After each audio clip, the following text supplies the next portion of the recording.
LangChain versus LangSmith. So which is better? LangChain is an open source framework for building large language models powered applications like chatbots, RAG systems, summarizers, and etc. with modular trails and tools integrations. So the pros of LangChain is it is open source with a large and vibrant developer community. It also has a modular structure enabling rapid prototyping. It also has the chains and tools memory prompts, and it integrates with many LLMs, vector databases, APIs, and services. Plus, it's also simple for basic workflows. The problem is though, the documentation can be inconsistent, and the API changes can introduce breaking updates. And they also have building advanced workflows which have requirements for integrating external tools like the LangSmith.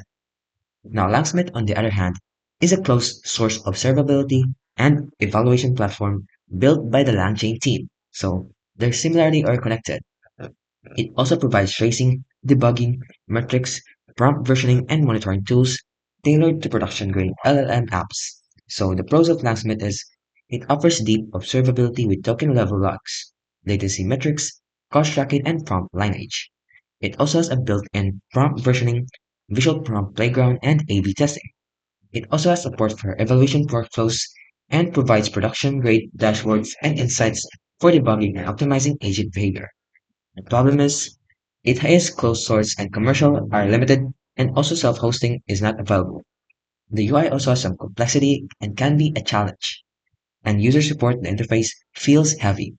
So overall, if your goal is building LLM-powered workflows quickly and flexibility, then LangChain is the best choice.